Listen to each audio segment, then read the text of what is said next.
Welcome to my YouTube channel, Mirror of Death. Blackwood Asylum sat on the edge of Coldwater, Pennsylvania, where the forest grew too thick and the air always smelled of iron and rain. It had been closed since 1979 after a fire killed 27 patients and 3 staff members. Locals said the building was cursed, that it wasn't the fire that killed them, but something that crawled out from the basement that night. No one went near it anymore, not until Jonah Reed showed up. Jonah was a documentary filmmaker from Boston who made his living chasing legends. His last project, about haunted coal mines in West Virginia, had gone viral. Now he wanted something darker, something that would make people afraid to sleep. Blackwood was perfect. The asylum had a history of cruelty, lobotomies, and mysterious disappearances long before the fire. Jonah arrived with 2 friends, Sam, his sound guy, and Riley, his camera operator. They camped outside the asylum gates as night fell, fog curling through the broken fence like fingers. "Creepy enough for you?" Sam joked, trying to mask his nerves.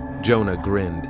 "Perfect." They set up inside around 10:30 p.m., entering through a side door half torn from its hinges. The smell hit them first, damp, rot, and something faintly metallic. Their flashlights swept over peeling paint, overturned beds, and graffiti scrawled across the walls. "Don't listen. We're rolling," Riley said. Jonah stood in the center of the old lobby. "Blackwood Asylum, abandoned since 1979, he began. "They say the fire wasn't an accident. They say something survived down there in the dark." As he spoke, a faint echo hummed through the hallway, a low vibration, almost like a voice. "Did you hear that?" Sam asked. Jonah nodded, smiling. "We're getting EVP already." They followed the sound toward the west wing, where the patients' room still held rusty beds and cracked mirrors. The whispers grew louder but distorted, like words spoken underwater. Riley's camera started glitching, the image twisting with static. "Batteries draining fast," she said. Jonah checked his watch. It had stopped ticking. "Keep rolling," he said. They reached the end of the hall, where a door was chained shut. A faded sign read, "Basement, staff only." Sam hesitated. "You sure we should—" "That's where the fire started," Jonah interrupted. He cut the chain with bolt cutters. The smell that poured out was overwhelming, like old blood and mold. They descended the stairs, each creak echoing like bones snapping. At the bottom was a narrow corridor lit by their flashlights. The walls were covered in symbols, circles, crosses, spirals carved deep into the brick. "What the hell is this?" Riley whispered. "Some kind of ritual," Jonah murmured, kneeling beside one. "They said the doctors here experimented with sound therapy, used low frequencies to calm the voices. Maybe they opened something instead." The deeper they went, the colder it became. Their breath fogged the air. Then, from the end of the hall, came a sound none of them could explain. A laugh. Slow, wet, childlike. "Please tell me that was you," Sam muttered. Jonah raised his camera. "Hello? Is anyone down here?" The laugh stopped. Silence.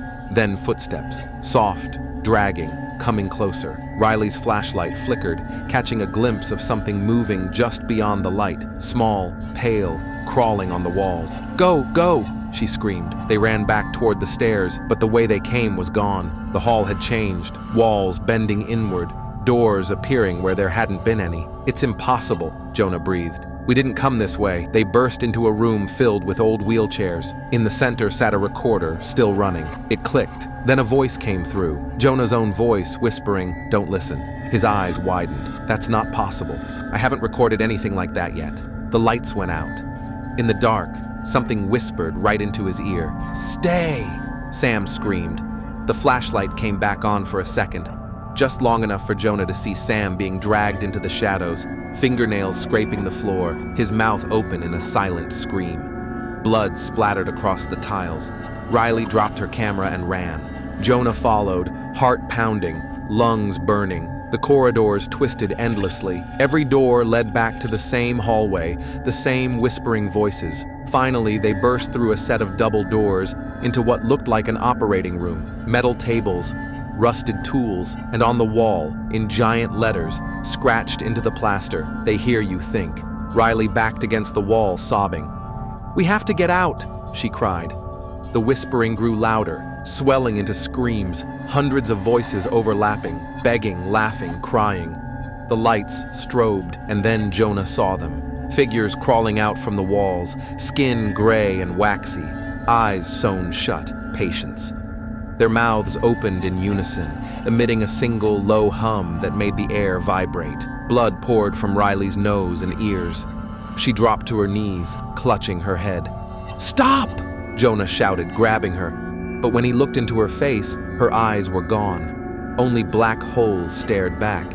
He stumbled back, tripping over a metal tray. The hum grew louder, shaking the room. "Please," he gasped. "What do you want?" The voices answered all at once. To be remembered. The lights blew out. The recording cut off. 3 days later, police found Jonah's van parked at the edge of the forest. Inside were 3 cameras, all still recording. The footage ended abruptly at 3:07 a.m. The final frame showed Jonah standing in the basement of Blackwood Asylum, staring at the camera. His mouth moved, but no sound came out. Behind him, dozens of pale hands reached from the dark. The police search found no bodies, just the ruins of the asylum, burned again, still smoldering despite the rain. Investigators claimed lightning struck it, but locals knew better. They said the fire was the asylum trying to bury its secrets again. Some nights, hikers near Coldwater still hear whispers from beneath the ground, like the walls are breathing. And if you play Jonah Reed's final recording backward, you can clearly hear a voice say, "We never stopped listening." Thanks for watching my video. Subscribe to my channel.